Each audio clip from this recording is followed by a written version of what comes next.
Eu sei que é muito fácil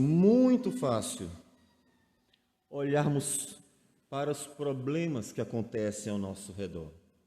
Nós somos muito facilmente seduzidos a observar só o que acontece de ruim. Por isso que é tão comum as pessoas até reclamarem de Deus.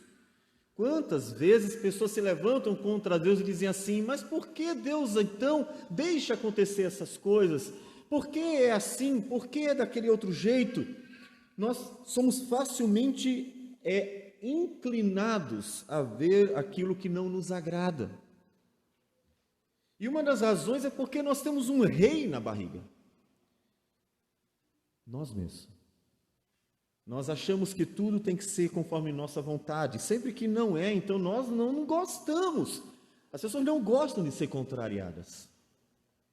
Todavia, há muito mais de coisas maravilhosas, graciosas da parte de Deus do que aquilo que não agrada, ainda que Deus não tenha a obrigação de nos agradar. Deus tem abençoado mesmo uma humanidade tão rebelde, com muitas bênçãos que nós poderíamos contar. Se eu abrir o seu guarda-roupa hoje, verei muitas roupas. Eu tenho certeza que ninguém aqui tem apenas uma peça de roupa. Se nós abrirmos a despensa, teremos comida suficiente. De tal modo que tanto podemos nos vestir bem, como podemos nos alegrar na comida. Sim, alegrar. Porque a comida ela é muito mais do que aquela necessidade satisfeita. Eu estou com fome, preciso comer, então vou satisfazer. Então o que tem aí? Qualquer coisa serve. Não. Faz uma grande diferença entre uma e outra, ou seja, você consegue desfrutar de coisas que trazem satisfação ao coração. Cada comida tem um gosto que traz prazer próprio. E você nunca pensou que isso foi feito por Deus. Você nunca pensou que há uma grande diferença entre aquele maravilhoso churrasco gaúcho e o chuchu. Eu tenho certeza que você não ignorará a diferença. Não tanto faz. Eu estou só com fome aí, traz o chuchu mesmo. Porque Deus nos deu a graça de ter prazer na vida. Já parou para pensar nisso? Quantas opções de prazer temos na vida? O prazer de apreciar a criação, o prazer de comer, como nós já falamos, prazer de beber, o prazer de descansar, o prazer de aprender, o prazer de dialogar, o prazer de amar, o prazer de viver. A vida é cheia de prazer, de tal modo que o nosso corpo é extremamente sensitivo, extremamente. E você consegue perceber isso quando você se depara com alguém que não tem aquela sensibilidade normal, por alguma razão. Uma enfermidade tirou dela a sensibilidade em algo, paladar, ou mesmo a visão, a audição, tato. Tudo feito por Deus. Desse modo, tudo ao nosso redor manifesta a bondade de Deus, manifesta a graça de Deus, manifesta como Deus é rico em bondade e graça para conosco, mesmo sendo nós pecadores. Mas você não percebe isso, porque você está tão focado em si mesmo e você está tão preocupado apenas em fazer aquilo que quer no momento, que somente observa quando as coisas contrariam você, sem perceber que ao seu redor existem infinitas maravilhas dispensadas por Deus graciosamente, de forma que você não merece. Graciosamente porque você não se construiu, porque você não criou nada do que desfruta, e porque você não merece desfrutar nada disso, porque você sabe que é um pecador. Você sabe quantos erros, você conhece o orgulho do seu coração, pode não aceitar. mas em um momento ou outro sabe quão orgulhoso é. Tudo isso, mesmo assim, Deus nos dá tantas maravilhas. Desse modo, nós somos atraídos a um tema fundamental: a graça. A graça de Deus permeia toda a criação, sim, toda. Porque até aqueles mais distantes, e não me refiro de nós, mas do Senhor, por não conhecê-lo, por nunca ter ouvido falar de Deus, o Deus de Israel, por nunca ter ouvido falar de Cristo, o Senhor e Salvador, o Filho de Deus, estão muito distantes.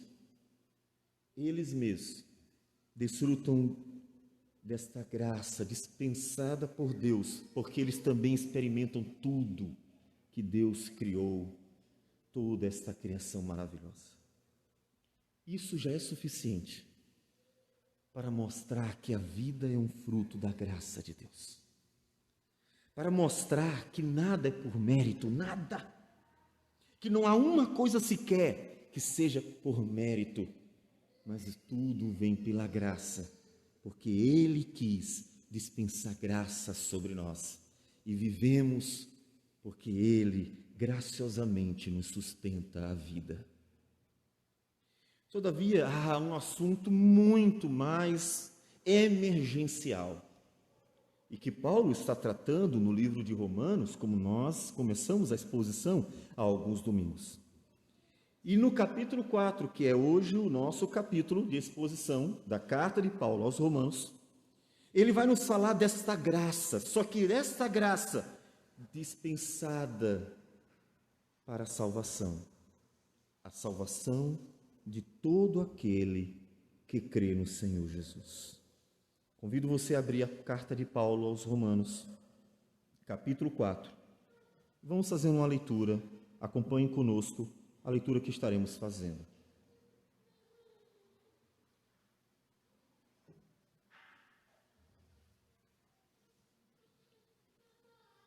Diz assim a palavra do Senhor: que, pois, diremos ter alcançado Abraão, nosso pai, segundo a carne? Porque se Abraão foi justificado por obras, tem de que se gloriar, porém não diante de Deus. Pois que diz a Escritura: Abraão creu em Deus, e isso lhe foi imputado para a justiça.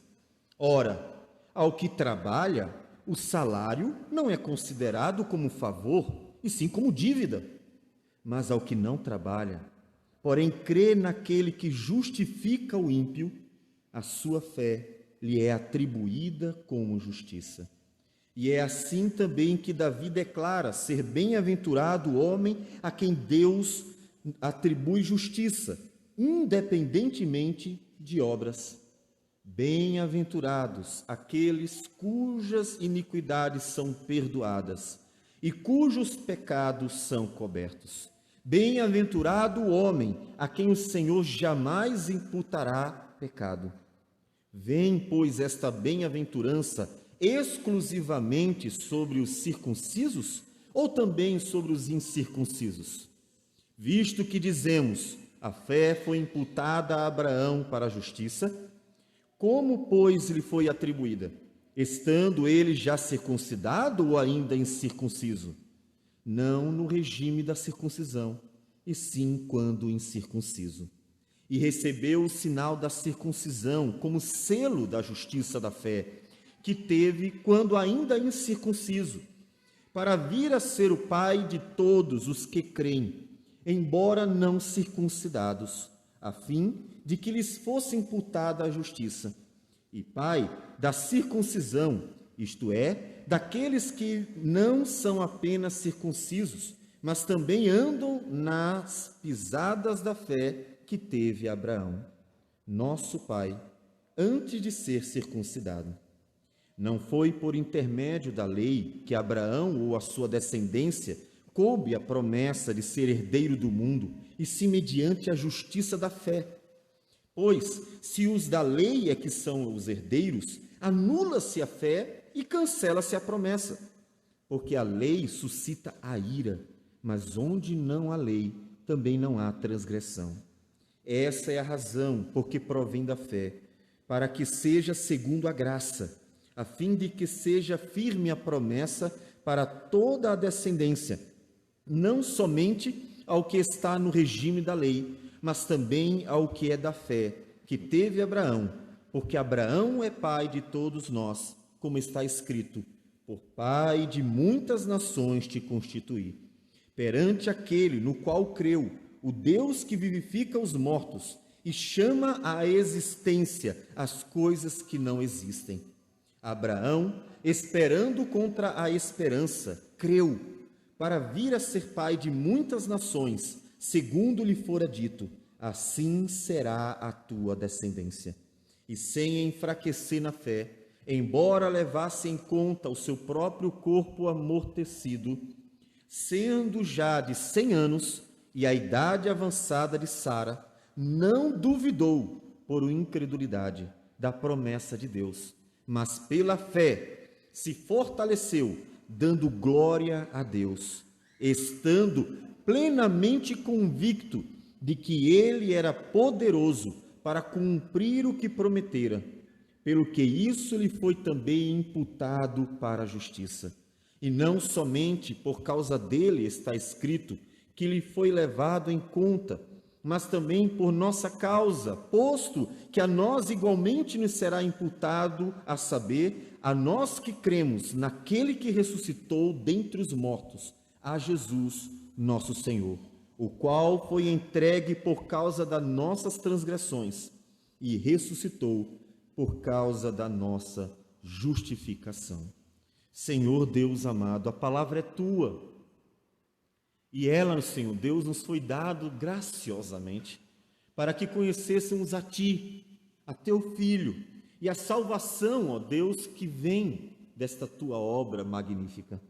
Portanto, pedimos que pelo poder do Teu Espírito fale conosco, para que o Teu nome seja glorificado nesta noite, para que aqueles que ouvem sejam edificados, fortalecidos, para que pecadores sejam convertidos e teu nome seja engrandecido em todos, porque a tua graça é sobre todos, todos aqueles que creem no Senhor. Portanto, fala conosco, é o que nós te pedimos, Senhor, e tudo isso em nome do Senhor Jesus. Amém, Senhor. Paulo cumpriu o primeiro propósito dele com a carta aos Romanos. Capítulo de 1 a 3, Paulo tinha como propósito mostrar que todos pecaram. Alguém aqui não é pecador? Alguém aqui poderia afirmar diante de Deus que nunca pecou? Alguém aqui se acha tão bom que de fato diga assim: olha, eu não vejo nenhum erro em mim, eu mereço sim. Alguém aqui teria essa coragem, por ignorância, claro, de afirmar tamanha bondade? Creio que não. Ninguém ousaria tamanha mentira.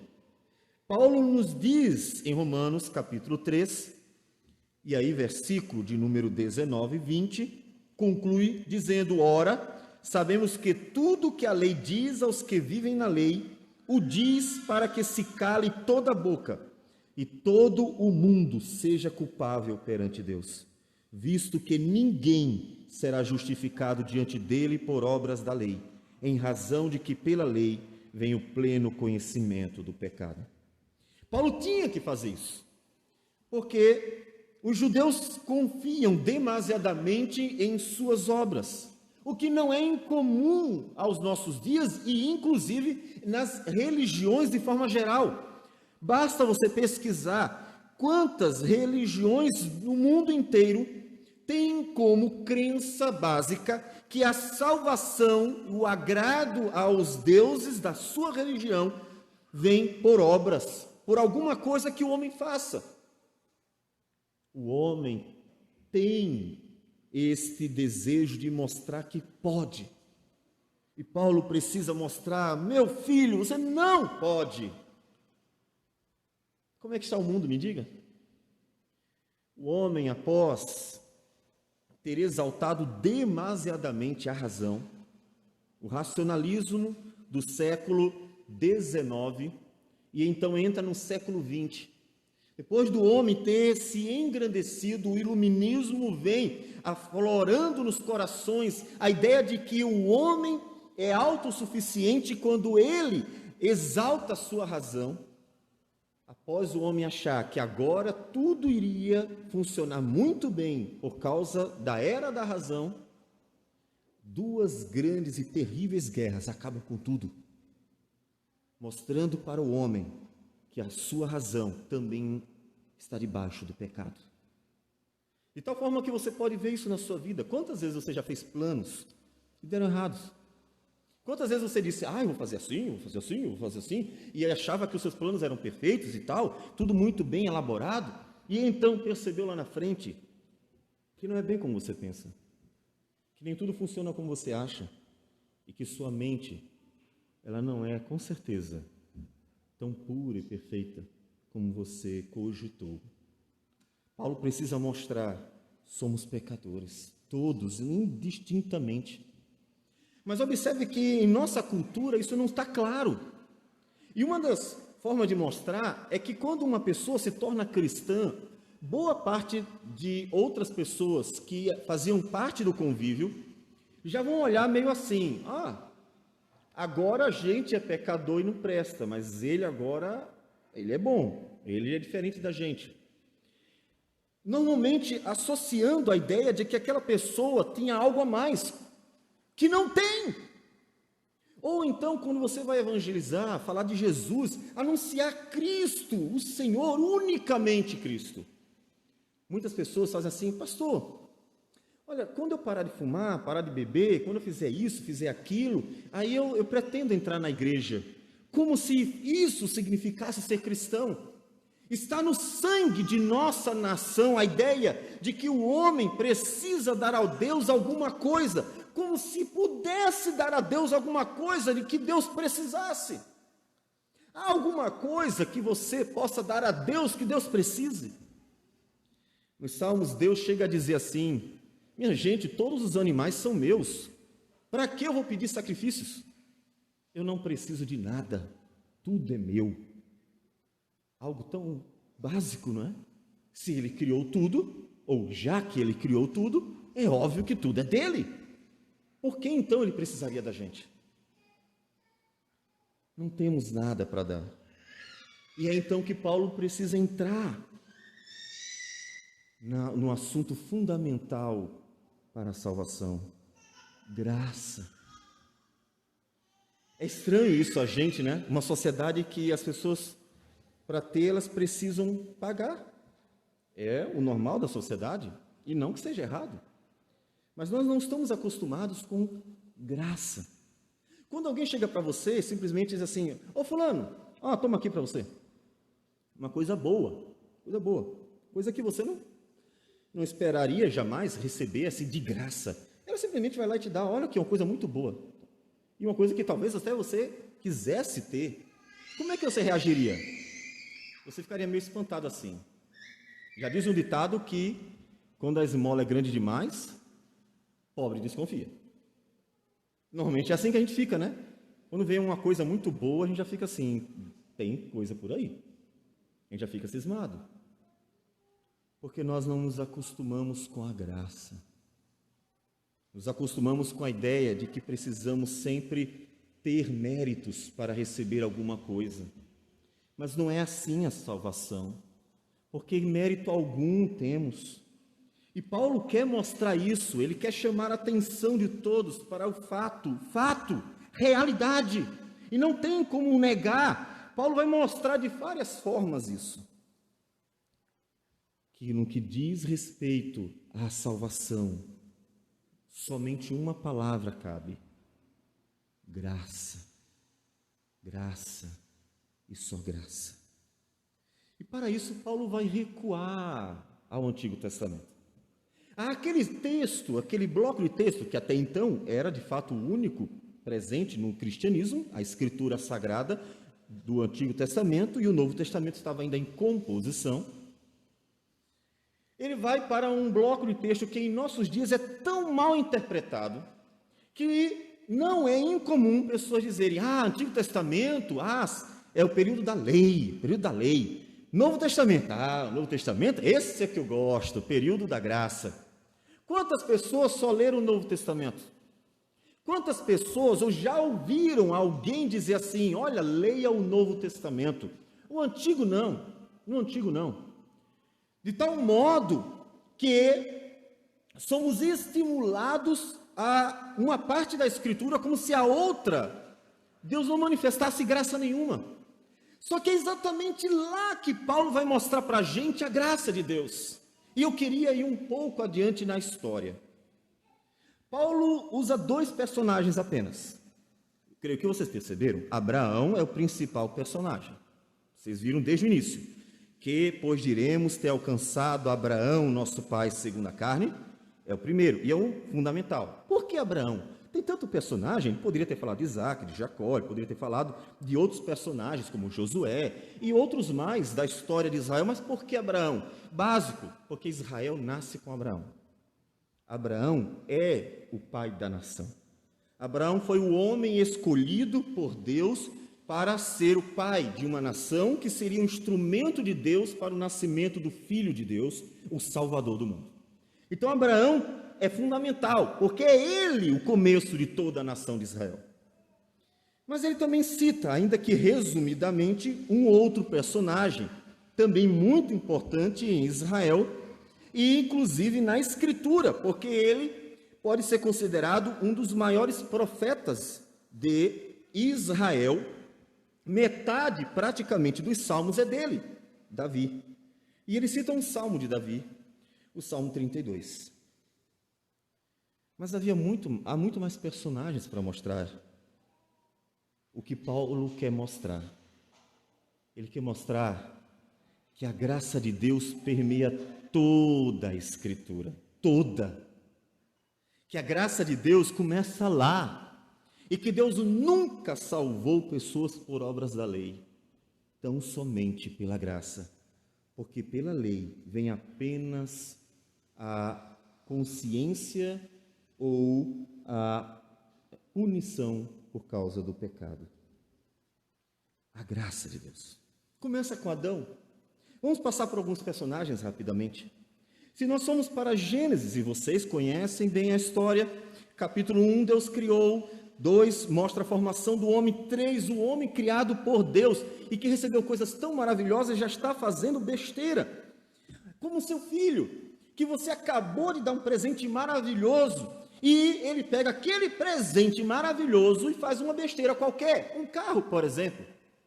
Pais que de repente presentearam um filho que fez 18 anos, aqui meu filho, e o pai todo satisfeito, todo orgulhoso, feliz da vida, porque o seu filhão fez 18 anos e aqui está um carro para ele.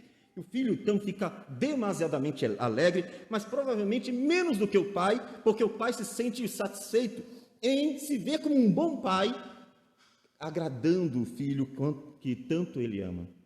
Mas aquele carrinho, depois de um tempinho, se torna alvo para uma tristeza, porque o seu filho, que não é prudente, vai lá e sofre um acidente, bate, faz alguma besteira. Exatamente o que Adão e Eva fizeram. Pegaram aquilo que Deus fez e entristeceram o próprio Deus. Mas mesmo assim, é para esses dois que Deus criou puros e sujaram tudo, que Deus diz que mandaria um Salvador, Gênesis 3,15, que Deus veste, Gênesis 3,21, fez o Senhor Deus vestimenta de peles para Adão e sua mulher e os vestiu. Fez roupas para cobrir a nudez, que ali representa o pecado, mostrando que sua graça não se apartou deles, mesmo depois do que fizeram. Será que por obras da lei foram salvos? Não, de jeito nenhum. Mas por graça que alcançaram do Senhor. E o texto segue, e vários personagens aparecem. Não há detalhes, mas um após outro, esperando numa graça divina. A graça da salvação. É aí que chega o personagem Abraão. Abraão, no capítulo 12, é chamado por Deus repentinamente. Ora, disse o Senhor a Abraão: sai da tua terra, da tua parentela e da casa do teu pai, e vai para a terra que te mostrarei.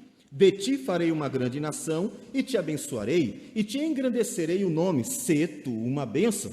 Abençoarei os que te abençoarem, e amaldiçoarei os que te amaldiçoarem. Em ti serão benditas todas as famílias da terra. Naquele momento, Abraão poderia ter parado assim, olhado.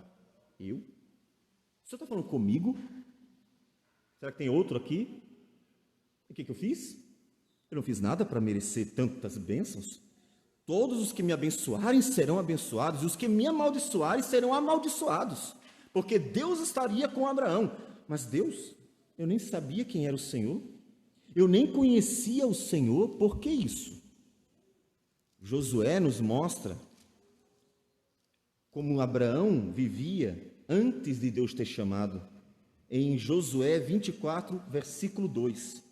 Então Josué disse a todo o povo: assim diz o Senhor Deus de Israel: antigamente vossos pais, Tera, pai de Abraão, e de Naor, habitaram da além do Eufrates e serviram a outros deuses.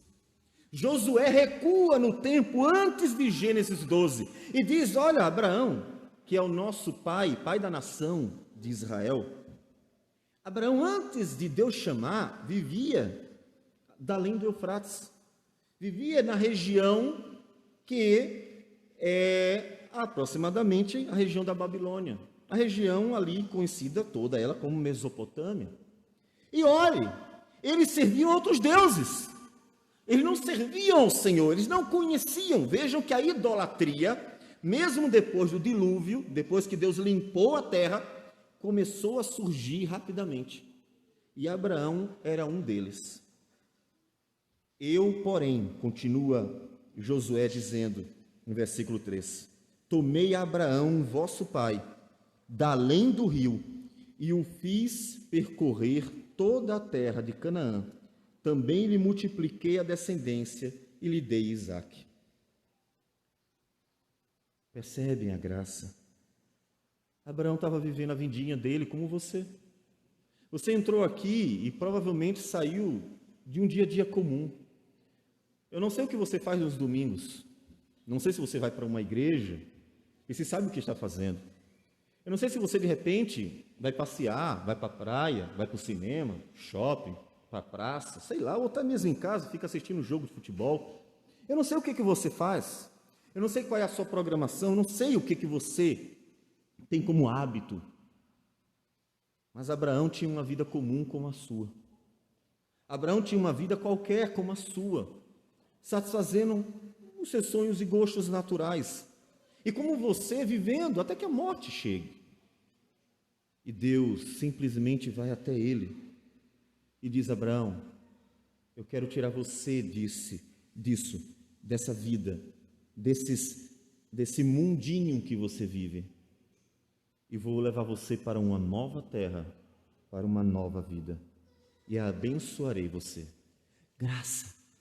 Não foi a lei que salvou Abraão, não foi a lei que levou Abraão a uma vida com Deus, foi Deus graciosamente chamando, e assim foi com todos os seus filhos, o Isaque, depois o seu neto Jacó. Graça.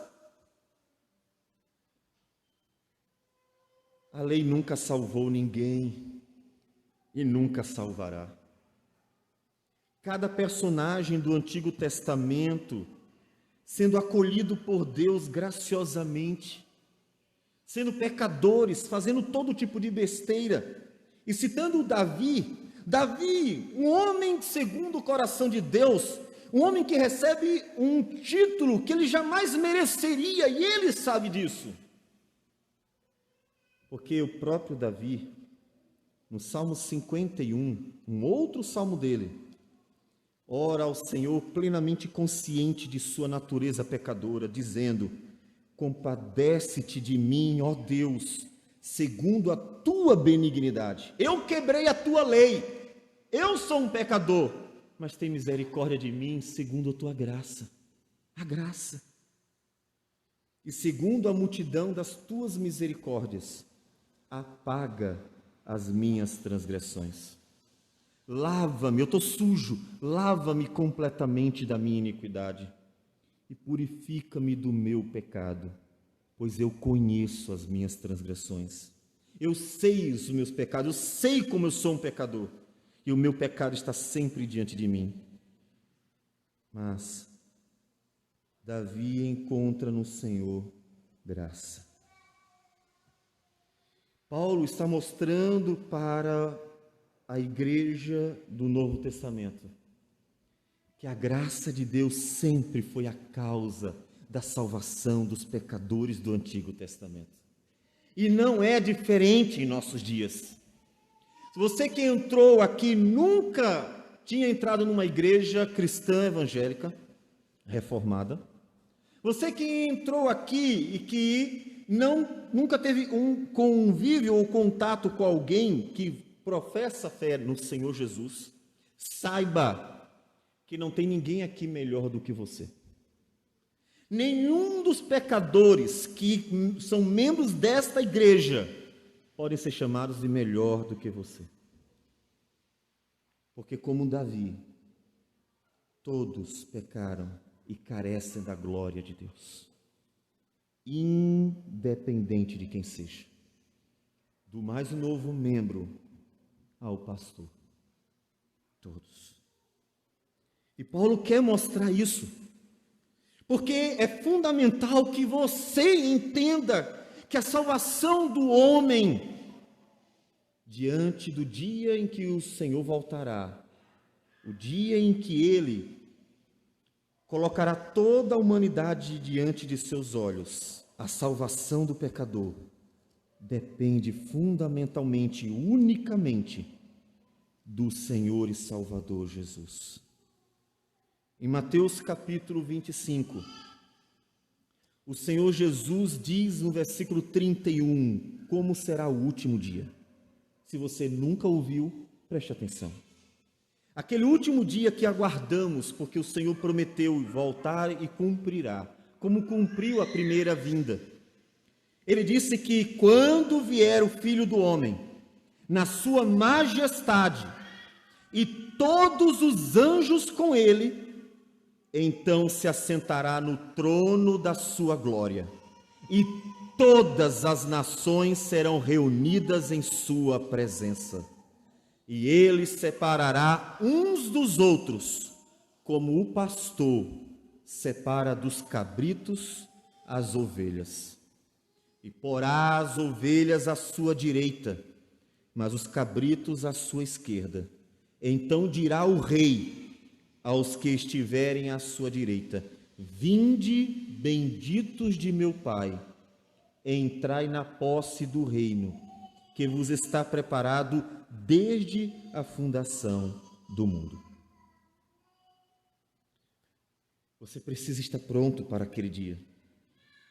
Por isso é tão fundamental que anunciemos a Cristo Jesus e sua graça. A graça que alcançou o mais antigo homem, Adão e Eva, e que alcançará o último homem que crer no Senhor antes da sua vinda. A graça. Essa é a boa nova do Evangelho. É que a lei nunca salvou ninguém, mas a graça do Senhor, mas a graça. Então, veja que, discorrendo aqui no texto, Paulo diz: como foi que Abraão agradou, satisfez a Deus? Como foi? Será que foi com suas obras? Me digam o que foi que Abraão fez para Deus. O que Deus pediu a Abraão? Abraão, olha, isso aqui eu não consigo fazer não, faz aí para mim. O que foi que Abraão deu para Deus? Qual foi a obra que ele fez? A pergunta de Paulo é essa: como Abraão alcançou a justiça diante de Deus? Porque se Abraão tivesse sido justificado por obras, ele teria de que se gloriar. Pulando os versículos, ele cita um exemplo que vocês todos conhecem. Ao que trabalha, o salário não é considerado como favor, e sim como dívida. Você trabalhou o mês todo, trabalhou, fez tudo certo, ok. Você tem o direito, não é um favor, não é um chefe sendo bondoso com você, sendo gracioso com você, ele tem uma dívida, é obrigação dele pagar o seu salário. Eu trabalhei, eu tenho direito de receber pelo que eu trabalhei. Paulo usa um exemplo que qualquer um conhece. Ao trabalhador, o salário é uma dívida. Mas aquela pessoa que por acaso não conseguiu trabalho, e vamos considerar um contexto de alguém que realmente não conseguiu, e não de um malandro qualquer, que não conseguiu trabalho, que infelizmente está vivendo ao bel prazer da misericórdia dos outros. Quando ela é sustentada por alguém, quando alguém socorre aquela pessoa que está na miséria, e não está porque quer, inclusive, mas está na miséria, aquilo que ela recebe por graça, porque ela não merece. Ela recebe a dádiva graciosa, porque ela não trabalhou por aquilo. Ela não fez nada. E Paulo está usando esse argumento tão popular, tão comum, para dizer que Abraão não deu nada para Deus, que Abraão não fez nada para Deus. Ele simplesmente, aí volta para o versículo 3, diz a Escritura: Abraão creu em Deus, e isso lhe foi imputado para a justiça. Esse é o texto de Gênesis, capítulo 15, quando Deus faz uma promessa a Abraão. Abraão, eu vou lhe dar um filho. Lembrem que a Sara era estéril. Lembrem que Abraão não tinha filhos. Lembrem que Abraão já era velho. Lembrem que todas as dificuldades existiam. E Deus prometeu abençoar Abraão com uma descendência. Inclusive, por meio daquela descendência, abençoaria todas as famílias da terra. E essa descendência é Cristo. E aí sim, depois de Deus ter prometido, mesmo com as circunstâncias completamente adversas, minha gente, a mulher já era estéril, então isso já é um problema. Quando Deus chamou Abraão, ele tinha 75 anos e a Sara tinha 65, já é complicado. Nessa idade de ter filho, muito complicado. Abraão, além disso, tinha uma esposa estéril, então, impossível. A prova de que a esposa era estéril é o outro filho que Abraão tem com Agar, a escrava, por causa que a Sara deu a escrava para ele, para que por ela tivesse filhos, e Abraão, portanto, se tornou pai. Então, ele não era estéril, era realmente a Sara. A situação era completamente adversa, não tinha como ter filhos. E mesmo considerando isso, veja aqui, Romanos capítulo 4, versículo 18 diz assim, nós lemos: Abraão esperando contra a esperança. Não havia razão para ter esperança. Aquela situação em que é impossível, você olha para a situação em que você se encontra, e é impossível, eu não tenho como resolver esse problema. Já aconteceu isso com você? E você se deparar com problemas em que você vê que não tem como, não tem. Seja qual for o problema, seja de onde venha, de quem seja o problema para você. Não tem solução, você simplesmente não encontra.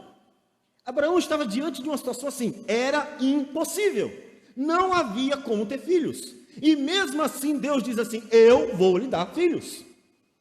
Por isso diz o texto, Abraão esperando contra a esperança. Não havia nenhuma razão para ter esperança. Porque as pessoas têm esperança quando há alguma possibilidade. Olha, há uma possibilidade de acontecer isso. Aí a pessoa se enche de esperança. Portanto, a sua esperança é baseada no possível. Abraão esperou baseado no impossível. Não tem como ter filhos 100 anos de idade. Uma mulher de 90 anos de idade, ainda estéril, ter filhos, pelo amor de Deus, meu filho, não tem como. E ele mesmo assim, diz o texto que, e sem enfraquecer na fé, embora levasse em conta o seu próprio corpo amortecido, a idade, 100 anos, sendo já de 100 anos, e a idade avançada de Sara, 90, não duvidou, por incredulidade, da promessa de Deus, mas pela fé se fortaleceu, dando glória a Deus, estando plenamente convicto de que ele, Deus, era poderoso para cumprir o que prometera. E foi por isso que diz o texto de Gênesis, e Paulo citou, como nós já lemos, ele creu no Senhor, e isso lhe foi imputado para a justiça. Nada, Abraão não tinha nada para dar a Deus, nada. Mas ele creu. Apesar de tudo ser contrário, apesar de todas as adversidades, apesar de todas as oposições, ele creu. E a sua fé em Deus, a sua fé nas promessas de Deus, foi considerada suficiente. E Deus lhe deu graça, porque nasce o filho de sua velhice, Isaque, que significa riso. Nasce o filho de sua velhice. Portanto, Paulo pergunta: Abraão foi salvo pelas obras? Abraão foi salvo porque deu alguma coisa a Deus, porque era um homem exemplar e obediente? Abraão tinha de que se orgulhar diante de Deus? Não, mas eu sou melhor do que os outros, é por isso que Deus me escolheu? Não. Ele simplesmente creu. Creu nas promessas do Senhor. E isso foi suficiente. Então ele diz, para que essa mesma fé seja a razão da salvação de muitos outros. É para isso que Paulo quer nos levar. Porque o coração do homem demasiadamente orgulhoso sempre preferirá se justificar por obras, para que tenha de que se gloriar, para que tenha que dizer que é melhor do que os outros. Um hábito tão comum: nós somos melhores do que os outros. O americano acha que é melhor do que o planeta todo, e aí o sulista acha que é melhor do que o Brasil inteiro, e aí o outro acha que, a China, o chinês acha que vai dominar o mundo, e aquela paranoia de um achando que é melhor do que o outro, esse orgulho, essa presunção humana. Para que ninguém tenha de que se orgulhar. A salvação é somente pela graça. Só. Porque você não tem nada para dar a Deus. Nada. Não tem uma coisa que você possa fazer e que Deus tenha interesse, de que Ele tenha o desejo de receber. Nada. Porque tudo é dele. E nada que você possa fazer é algo que Deus esteja esperando, querendo ou precisando. A salvação é pela graça. Então, no final do texto, depois de mostrar que Abraão recebeu de Deus graça, que Abraão recebeu de Deus uma graça imerecida, portanto, uma graça que significa receber de Deus algo que não tem como receber por méritos, que não há nada que possa fazer para receber, que não é uma dívida, mas é algo que Deus dá porque quer, Ele quer.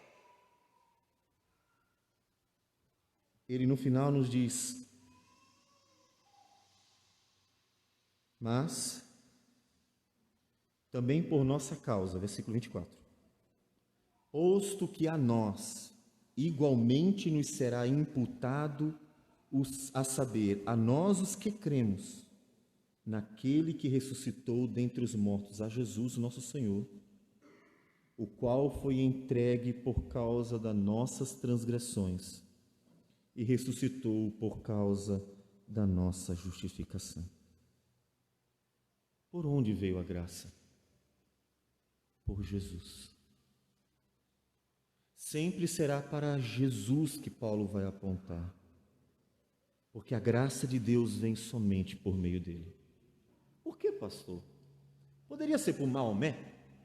Sei lá, Buda, Gandhi, ou um pastor famoso por aí, popstar. Por que não outro? Porque só Cristo. Porque só Cristo é o Filho de Deus legítimo. Porque só Cristo morreu na cruz do Calvário sem ter pecado algum. Porque só Cristo venceu o pecado por sua vida santa, pagou o pecado por sua morte na cruz sendo santo e venceu a morte ressuscitando para a nossa salvação. É para Jesus que levamos você, porque só Ele fez isso. Você conhece mais alguém? E antes que você diga assim, mas será que isso é verdade? Será que não é só uma história criada por alguém, uma lenda que os discípulos exageraram? Não, pesquise. O número de testemunhas a favor não só da morte de Cristo, mas da ressurreição de Cristo. As testemunhas são tão grandes que é impossível negar que Jesus morreu e ressuscitou, sendo ele não um mito, uma lenda, mas um fato. História, realidade. Ele é o Senhor e Salvador. Ele morreu na cruz para pagar o preço dos pecados que ele nunca cometeu, mas que você sabe muito bem quais são. Porque se você olhar para a sua vida, você vai lembrar dos seus pecados desde o passado, suas muitas mentiras, enganos, seu orgulho, vaidade, arrogância, presunção, a maldade, a maledicência, a inveja e outros muitos pecados que podem ser enumerados desde os seus pensamentos sujos às suas piores atitudes. O ser humano e os seus muitos pecados, ele pagou porque ele quis. Sim, se espante, mas por que eu não mereço? Paulo, de uma certa forma, também apresenta tamanho espanto diante da graça recebida do Senhor, quando, escrevendo para Timóteo, Paulo vai reconhecer a sua natureza, sua miséria, vai reconhecer que ele é um pecador, vai reconhecer que ele não era melhor do que ninguém. Ele nos diz: sou grato, 1 Timóteo, capítulo 1, versículo 12, para com aquele que me fortaleceu, Cristo Jesus, nosso Senhor, que me considerou fiel, designando-me para o ministério, a mim, que noutro tempo era blasfemo e perseguidor, e insolente, mas obtive misericórdia, pois o fiz na ignorância, na incredulidade. Transbordou, porém, a graça de nosso Senhor com a fé e o amor que há em Cristo Jesus. Fiel é a palavra e digna de toda aceitação, que Cristo veio ao mundo para salvar os pecadores, dos quais eu sou o principal. Eu sou o pior deles, mas a graça dele transbordou, de forma que onde abundou o pecado, superabundou a graça. Sim, se espante. Para salvar pecadores que não têm nada para dar, satisfazer, agradar, ou que Deus precise, recebem graça. Graça. O que você precisa? Você precisa simplesmente reconhecer que você é. Comece reconhecendo a sua miséria, que foi o que Paulo fez em Romanos capítulo 1 a 3. Primeiro passo você precisa reconhecer quem você é. Se esvazie. Enquanto o homem achar que é bom demais, Deus não será uma necessidade. Observe que Jesus mesmo, falando para um jovem rico, ele disse: quão dificilmente entrará um rico no reino dos céus. Aí você vai dizer assim: então Deus é o Deus só dos pobres? Não. A ideia não é que Deus odeia a riqueza e ama a pobreza. De jeito nenhum. Abraão foi rico, foi Deus que enriqueceu. Isaac foi rico e foi Deus que enriqueceu. Jacó foi rico e foi Deus que enriqueceu. Davi foi rico e foi Deus que enriqueceu. Salomão foi rico e Deus que enriqueceu. E outros muitos. Deus não ama a pobreza e odeia a riqueza. Não é essa a ideia. Mas é que o amor ao dinheiro, que a Escritura nos diz que é raiz de todos os males, faz com que o homem não precise de Deus aos seus próprios olhos. Afinal das contas, a riqueza diz para o homem: eu compro o que eu quero. Inclusive, eu compro a fidelidade das pessoas. Quantas pessoas não se vendem por um cargo, até na igreja? Quantas pessoas não se vendem por uma porção de dinheiro significativa? Quantas pessoas não se vendem até por mixaria? As pessoas são compradas. Não é porque Deus odeia a riqueza, mas é porque o homem, iludido por ela, ele acha que não precisa de Deus. Só que nossos dias mostram o contrário, não é? Saiu a Ford do Brasil, a Honda parou de produzir temporariamente, o Big foi vendido, está trocando, e outras muitas empresas. Eu tinha ouvido falar em mais de 500 mil empresas fechando, ou que haviam sido fechadas, e assim o mundo está entrando em colapso econômico. Muitas empresas foram à falência. Além dos muitos outros problemas que você mesmo tem experimentado. Quantas pessoas começaram 2020 dizendo assim: esse ano vai ser ótimo, já estou fazendo até o plano, vou trocar de carro, vou tentar dar uma melhorada, uma reformada na minha casa, e já estou pensando em fazer um investimento aqui, ali, acolá, e simplesmente, final de janeiro, começam as notícias. Pior ano das últimas décadas. Pessoas perderam tudo. E é nesse momento que elas veem que não há segurança em nada. Nada. Nem no Estado. Que muitos que vivem de concurso público achando que, pronto, eu tenho emprego do Estado, agora está beleza. Mas um dia o Estado quebra também. Que não há salvação, não há segurança em nada, a não ser no Senhor. Porque ainda que seja o homem mais rico desse mundo, a morte o encontrará. E quando a morte o encontrar, nem mesmo toda a fortuna do mundo o livrará daquele dia. Jesus conta uma parábola sobre o homem que enriqueceu e que, tendo enriquecido, de tal modo, disse para si mesmo: eu vou viver minha vida, vou me regalar, não tenho que me preocupar com mais nada. E na parábola Jesus disse que Deus clama do alto: louco, esta noite te pedirão a tua alma, e o que tu tens vai ser para quem? O Senhor é a única salvação daquele dia. E riqueza não te livrará. Amigos não poderão interceder por você. Nada que você tenha feito na vida poderá comprar de Deus a justiça. Mas aquele que pagou o preço na cruz do Calvário pode dar de graça. Então a primeira coisa que você tem que fazer, esvazie de si mesmo como Abraão. Abraão não se achegou a Deus como quem diz assim: mas Senhor, ele já era um homem de certa forma bem de vida, eu estou na minha casa, estou vivendo a minha vida, não tenho necessidade de nada, posso me resolver. Abraão se humilhou diante do Senhor e, ouvindo sua palavra, seguiu o caminho que ele determinou. Abraão saiu por centenas de quilômetros para ir para onde Deus disse, não porque ele pensou que estava fazendo pagando uma pena qualquer, mas porque ele creu nas promessas de Deus. Ele creu na palavra do Senhor. Então olhe para si mesmo, olhe para a sua condição, veja quem você é, inclusive a farsa.